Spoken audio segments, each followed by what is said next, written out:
दोन गोष्टी आहे. आजपासून सुरू होणारी यात्रा, जे आश्वासन दिलं होतं नागपूरच्या आंदोलनानंतर मुख्यमंत्र्यांनी, त्याची आठवण करून देण्यासाठी आम्ही ही पायपीट करतोय.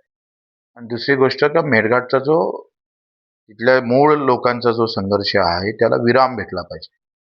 या विषय 75 वर्ष निघून गेले स्वतंत्र भारतातले आणि तरी सुद्धा पिण्याचं पाणी नाही, विद्युतीकरण नाही, साध्या शिक्षणाची व्यवस्था पाहिजे तशी ताकदवर करू शकले नाही.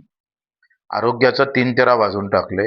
एम-आय-आर-जी-एसमध्ये सुद्धा जो काही बदल व्हायला पाहिजे आणि सगळ्यात मोठं काम तिथं एम-आय-आर-जी-एसचा मजूर असताना सुद्धा तिथं वेगळं धोरण आखलं पाहिजे. त्याचाही कुठं काही नाव-निशाणा तिथे नाही आहे. आणि या सगळ्या संदर्भात साधं घरकुलाचा एक ट्रॅक्टर जर आणतो तर ते ₹10,000 द्यावं लागतं. म्हणजे प्लेन एरियापेक्षा मेळघाटमध्ये एका ट्रॅक्टरवर 5 ते ₹10,000 जास्त द्यावं लागतं. मग या सगळ्या विषयावर धरून आम्ही ही संघर्ष यात्रा सुरू करतो आहे आणि मला पूर्ण आशा आहे का आदिवासी बांधव या सगळ्या याच्यामध्ये प्रचंड ताकदीनं सहभागी होऊन सरकारने जे प्रशासकीय स्तरावरच्या गोष्टी आहेत, जिल्हा प्रशासन स्तरावरच्या, त्या संदर्भात तातडीनं यात्रेच्या मध्य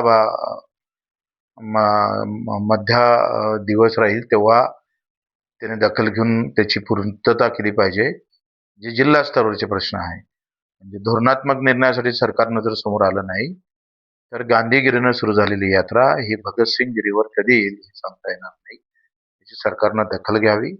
हजारो आणि लाखो शेतकरी एकत्र, मजूर एकत्र होऊन या आंदोलनाला एक वेगळी दिशा देऊ नये, याला सरकारला या संदर्भात नम्र आवाहन करतो, विनंती करतो का आपण याला सकारात्मक दृष्टिकोनातून पाहिलं पाहिजे. एका इकडे सिमेंट टँक ची व्यवस्था होत असताना तालुक्यावर दुसरीकडे पिण्याचं पाणी भेटू नये, हा अतिशय गंभीर गुन्हा आहे, गंभीर बाब आहे.